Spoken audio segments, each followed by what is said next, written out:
అట్టజని కాంచ భూమి సురుడంబర చుంబిర సరసజ్జరి పటల ముహుర్ ముహుర్ లుటంగ తపంగ తరంగ విస్పనాస్ఫుట నానకూల పరిపుల్ల కలాపి కలాపజాలము తేను ఘటక చరిత్ర కలకంపిత సాలము సీత శైలము. మను చరిత్రలో ప్రవరుడు హిమాలయ పర్వతాలను దర్శిస్తాడు. అప్పుడు హిమాలయ పర్వతాలను వర్ణిస్తూ అలసాని పెద్దన చాలా మంచి పద్యం రాస్తాడు. అది 10వ తరగతిలో ప్రవరుడు అనే పేరు మీద పాఠం రూపంలో కూడా ఉంది. పిల్లలు చాలా మంది కంఠస్థం చేశారు. 8 మార్కులు, వ్యవహారం అన్ని బాగానే. కానీ మార్కులు వచ్చే మూర్ఖత్వం పోలా. నిజానికి పద్యానికి అర్థం తెలిస్తే సరిగ్గా పోతుంది. అటజనికంచె భూమి సురుడు అంబర చుంబి శిరస్సరజ్జరీ పటల ముహుర్ముహుర్లుఠదభంగ తరంగ మృదంగ నిస్వన స్ఫుట నటనానుకూల పరిపుల్ల కలాప కలాపి జాలమున్ కటక చరత్కరేణుగర కంపిత సాలము శీతశైలమున్ అటజనిగాంచె భూమి సురుడు. ఈయన హిమాలయ పర్వతాలు, దీనికి మామూలుగా అర్థం ఏంటంటే హిమాలయ పర్వత శిఖరాలు ఆకాశాన్ని ముద్దు పెట్టుకుంటాయి. ఆ ఎత్తైన శిఖరాల నుంచి సెలయేళ్లు కిందికి జారిపడుతున్నాయి. జారిపడుతున్న సెలయేటి తరంగాలు అభంగ తరంగ మృదంగ. ఆ బిందుపురం గకారం చూడండి, అభంగ తరంగ మృదంగ అంటే సరిగ్గా 3 మలుపులు దొరుకుతాయండి. సహజంగా కొండ నుంచి నీరు పడేటప్పుడు మనం చూస్తే 3 మలుపులు ఆ 3 మలుపులకి 3 పదాలు పడేట ఇక్కడ లయబద్ధంగా. అభంగ తరంగ మృదంగ. ఈ పద్యం పాడేటప్పుడు తెలుగు ఉపాధ్యాయుడు మొహమాట పడకుండా కాస్త చెయ్యి ఊపాలి, కొంపలు అంటుకు. ఏమీ దెబ్బరొట్టు ముఖం వేసుకుని పాడితే ఎవడు వినడండి దాన్ని. అభంగ తరంగ మృదంగ నిస్వన స్ఫుట నటనానుకూల పరిపుల్ల కలాప కలాపి జాలము. శిఖరాలంత ఎత్తున్నాయి, అక్కడి నుంచి సెలయేళ్లు జారిపడుతున్నాయి. జారిపడుతున్న సెలయేటి తరంగాలు మృదంగధ్వనిలా సవ్వడు చేస్తున్నాయి.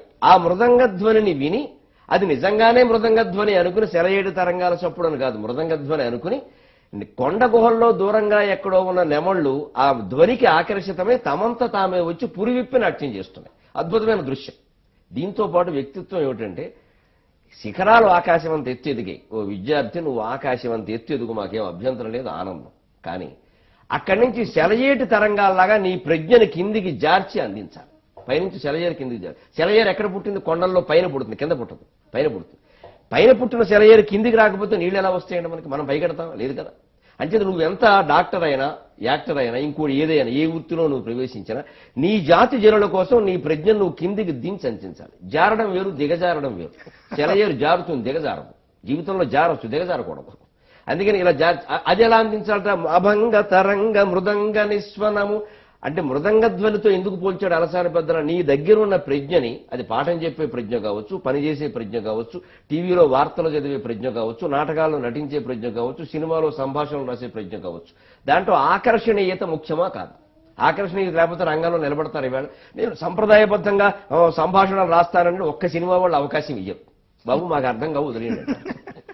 సినిమా విజయవంతం అయిందా లేదా ముఖ్యమైంది, అంతే కదా. జనాలకు అర్థమయ్యేలా సంభాషణలు గోపాలకృష్ణ గారు రాస్తారు కాబట్టి అన్నిటికీ ఆయన రాయమని అడుగుతున్నారు. కానీ నేను మంచి సమాస భూయిష్టంగా ఒక్క వ్యాకరణ దోషం లేకుండా సంభాషణలు రాస్తానంటే ఇంటి దగ్గర మీ ఆవిడికి ప్రేమలేఖ రాసుకోవడానికి పంపించేస్తారు. అది ఆవిడకి కూడా అర్థం కాదు. అందుకని ఆకర్షణీయత చాలా ముఖ్యం వృత్తిలో రాణించాలండి. ఇది వ్యక్తిత్వ వికాసం కాదండి. సెలయేరులా కిందికి జారాలి, ఆకర్షణీయంగా జారాలి. అంటే నీ ప్రజ్ఞకి ఏదైనా అట్రాక్షన్ అంటారు ఇంగ్లీష్లో, ఆకర్షణీయతను జోడించాలి. ఒక వైద్యంలో మీరు ఉన్నారు, వైద్యంలో ఆకర్షణ అంటే ఏమిటంటే భుజం మీద చేసి ప్రేమగా మాట్లాడాలి. డాక్టర్లు వయసులో ఉన్న అమ్మాయిలను భుజం మీద చేస్తారు, 90 ఏళ్ల వాళ్ళని వెయ్యం, మనకు తెలుసు. పిల్లలు చూడ కాలేజీ కుర్రాళ్ళు లిఫ్ట్ ఇవ్వనా అని తనతో చదివే అమ్మాయిని అడుగుతాడు. ఒక గర్భిణీ స్త్రీని అడగమనండి, ఓ 70 ఏళ్ల ఆవిడ లిఫ్ట్ ఇవ్వని అడగమని ఎవరు లేడు దేశంలో. ఎందుకు అడుగుతున్నారో మనకు తెలుసు. కాకుండా రోగి భుజం మీద చేసి నీకు ఎందుకమ్మా నేను ఉన్నాను కదా తగ్గిపోయినట్టు అంటే వెంటనే తగ్గిపోతుంది, వెంటనే తగ్గిపోతుంది. ఆ ధైర్యం కల్పించడం, అలా ప్రతి వృత్తిగా ఆకర్షణీయత. అలా చేస్తే నెమళ్లు తమంత తామే వచ్చి పురివిప్పు నాట్యం చేసేయంటే అర్థం నీ వినియోగదారులు, నీ పాఠకులు, నీ శ్రోతలు ఎవరైనా మనం ఎవరితో అవసరం ఉందో వాళ్ళు మన దగ్గరికి వస్తారండి. ఆయన కావాలి ఆయన దగ్గరికి మేము పెడతాం, ఆయన బాగా మాట్లాడతారు, ఆయన బాగా వైద్యం చేస్తారు, ఆయన బాగా పాడతారు, ఆయన బాగా పాఠం చెప్తారు అని ప్రజలు అనుకుంటే మన ఉద్యోగ అవకాశాలకు లోటే ఉందని అన్ని సంస్థలు మన చుట్టూ తిరగమని వచ్చి ఇది వ్యక్తిత్వ వికాసం కాదు. ఈ పద్యం చెప్పేటప్పుడు ఈ అర్థాన్ని జోడించి మనం ప్రచారం చేస్తే 10వ తరగతిలో వాడికి ఏమంటే వాడికి ఇంగ్లీష్లో చెప్పాల్సిన మళ్ళీ పర్సనాలిటీ డెవలప్మెంట్, ఇది డెవలప్మెంట్ కదండి.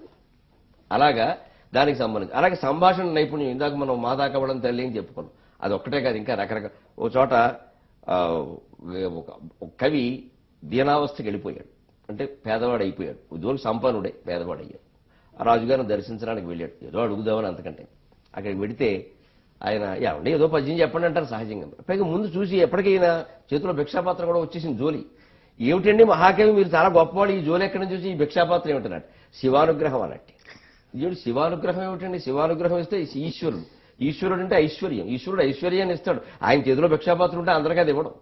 అదేమిటండి అంటే వెంటనే ఆయన చాలా చమత్కారంగా శివానుగ్రహం వల్ల నాకు ఈ భిక్షాపాత్ర వచ్చిందని, ఎప్పుడు వచ్చిందో తెలుసా అని వెనక కిరాతార్జునీయ ఘట్టంలో అర్జునుడు శివుడు యుద్ధం చేసుకున్నారని 3 రోజుల పాటు కిరాతుని వేషంలో వచ్చాడు. అప్పుడు అర్జునుడు రకరకాల బాణాలు ప్రయోగిస్తే శివుడు అవన్నీ మాయం చేస్తాడు. చివరికి గాంధీవం పెట్టి కొడతాడు. ఇంక బాణాలు ఏం లేక ఏం చేయాలని కుర్చీ ఎత్తు కొట్టినట్టు గాంధీవం పెట్టి నెత్తిమి కొడతాడు. అప్పుడు శివుడు శరీరంలో చాలా మార్పులు జరిగాయండి, అందువల్ల భిక్షాపాత్ర నా చేతికి వచ్చిందన్నట్టు. చమత్కారం, సంభాషణ నైపుణ్యం. అర్జునుడు శివుణ్ణి కొట్టడం ఏమిటి, వీడి చేతికి భిక్షాపాత్ర రావడం. వెంటనే ఆసక్తి బయలుదేరింది లేదా. గాండివదండ తాడితుని కాలగళున్ గమనించి, గాండివదండ తాడితుని కాలగళున్ గమనించి, నెత్తిపై నుండిన గంగ భీతిని మహోదధి చేరెను. చంద్రుడాకసం బండగోరే, చంద్రుడాకసం బండగోరే, వాసుకి ధరాశ్రయుడయ్యే, వాసుకి ధరాశ్రయుడయ్యే, జగత్పతిత్వము ఉద్దండత నిన్ను చేరినది, ధాత కపాలమునను చేరెడిన్. అర్జునుడు శివుణ్ణి నెత్తి మీద కొడితే అప్పుడు శివుడి శరీరంలో రకరకాల వస్తువులు జీవులు అన్నీ ఉన్నాయి. అదో పెద్ద మహారణ్యం. నెత్తి మీద గంగ, ఇక్కడ చంద్రుడు, మెళ్ళో పాము, చాలా ఉంది పరికరాలు. ఇందులో ఆ దెబ్బకు తట్టుకోలేక గంగానది సాగరంలో కలిసింది. నిజానికి ఎలాగో గంగానది సాగరంలో కలుస్తుంది, నదీనాము సాగరో గతికి. కవి దాన్ని ఇక్కడ ఉపయోగించుకున్నాడు. ఒక వాస్తవానికి మంచి ఊహ జోడిస్తే కవిత్వం అవుతుంది, లేదా మంచి ఊహని వాస్తవంతో సమర్థించినా కవిత్వం అవుతుంది. ఇంతకంటే కవిత్వం అంటే బ్రహ్మదేవుని నిర్వచనం ఏం లేదు ఇక్కడ. ఆయన వాస్తవం ఏమిటంటే నది సాగరంలో కలవడం, దానికి శివుణ్ణి అర్జునుడు కొట్టడం కారణమనే ఊహతో సమర్థించాడు. ఆ నెత్తి మీద ఉండే గంగ వెళ్లి సముద్రంలో కలిసిందండి. ఆ చంద్రుడు వెళ్లి ఆకాశంలో ఉండిపోయాడు. అప్పటి నుంచి ఆకాశం అంతకుముందు కూడా ఉన్నాడుగా, కానీ చమత్కారం ఆకాశంలో ఉన్నాడండి. ఆయన మెడలో పాము ఉంటుంది కదండి, అది భయపడిపోయి ఏ పొట్లోనో దూరిందండి. ఆయన దగ్గర మరి అన్ని లోకాలకి అధిపతి కదా శివుడు అంటే, అఖిలాండ కోటి బ్రహ్మాండ నాయకుడు. ఆ నాయకత్వం మిమ్మల్ని చేరిందండి, భిక్షాపాత్ర నన్ను చేరిందండి. దీనికి పొంగిపోయారా, ఏం చెప్పావయ్యా, దారిద్రంలో కూడా బ్రహ్మాండం. ఆత్మవిశ్వాసం అండి. ఇటువంటి పద్యాలు చెబితే తెలుగువాడు విద్యార్థులు ఇది మా భాష, ఇది మా తేజస్సు, మా జాతిలో బిచ్చగాడు కూడా ఇంత అందంగా ఇంత ఆత్మవిశ్వాసంతో మాట్లాడాడు. ఈవేళ ఏమండి బ్రహ్మాండంగా చదువుకుని ఏదో రాష్ట్ర స్థాయిలో ర్యాంకులు సాధించిన వాళ్ళు ఆత్మవిశ్వాసం కనపట్టాలి. ఉద్యోగం వస్తుంది, ప్రభుత్వం మాకు ఉద్యోగాలు ఇవ్వాలి, వయస్సు పెంచాలి, మాకు ఇంకా మార్కులు తగ్గించాలి అని సిగ్గు లేకుండా అడుగుతున్నారండి. నేను మొహమాట మాటల సిగ్గు లేకుండా అడుగుతున్నారండి. మార్కులు తగ్గించమని ఒకళ్ళు, అది పెంచమని ఒకళ్ళు, రిజర్వేషన్ పెంచమని ఒకళ్ళు అడుగుతున్నారు. నువ్వు ఇచ్చేదేంటి ఉద్యోగం నేను సంపాదించుకుంటా, నేను తెలుగువాణ్ణి అన్న దమ్ము లేదు కదండి ఎవరికి. ఈ పద్యాలు నేర్పక, ఇవి చెప్పక, ఇవి పాఠ్య ప్రణాళికల్లో లేక వస్తుంది. ఇప్పుడు ఇవన్నీ మనం ఆధునిక యువతకు అవసరమైనవని ఒక్కొక్క పద్యం ద్వారా నేర్పగలుగుతుంటే ఇంగ్లీష్ను ఆశ్రయించాల్సిన కర్మే ఉందండి. మనం తల్లిదండ్రులు ఒక్కసారి కాస్త గంభీరంగా ఆలోచించాల్సిన విషయం. ఈవేళ విద్యకి సంబంధించిన ఖర్చు ఎన్ని రెట్లు పెరిగిందో చూడమనండి. వారందరూ చెప్తున్నమాట 70,000 80,000 టెక్నో స్కూల్లో దానికి రుసుము ఉందండి. అంతంత కడుతున్నారు కదా, దానివల్ల వస్తున్న ప్రయోజనం ఏమిటి? ఇప్పుడు అమ్మ ఆవు ఇల్లు ఈశ్వరుడు నేర్పిన కాలంలో ఏదో ఊరికే అమ్మ మీద ప్రేమ కోసమే అమ్మ కాదండి. భారత జాతి జీవన విధానంలో ఒత్తిడి లేకుండా ఉండడానికి 4 పురుషార్థాలు పెట్టారు: ధర్మ, అర్థ, కామ, మోక్ష.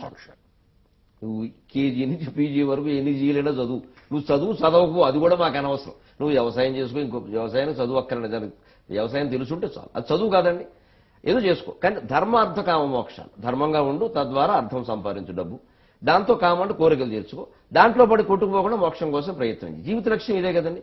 ఈ పద్ధతిలో ఉన్నవాడికి ఒత్తిడి ఉండదండి, ఆందోళన ఉండదు. దీన్ని నేర్పడానికి అమ్మ ఆవు ఇల్లు ఈశ్వరుడు మీరు సరిగ్గా చూసుకోండి. అమ్మ ధర్మానికి ప్రతీక, సమస్త ధర్మాలు మనకు అమ్మ ద్వారా తెలుసుకున్నాం. ఆవు అర్థానికి ప్రతీక. ఆవు అంటే పాడి పరిశ్రమ. ఇవాళ 3 మంత్రులు ఉన్నారు, డబ్బులు లేకపోతే మంత్రులు ఎందుకంటే అక్కడ కేబినెట్, స్టేటు, డిప్యూటీ అని 3 ఉన్నారు కదా.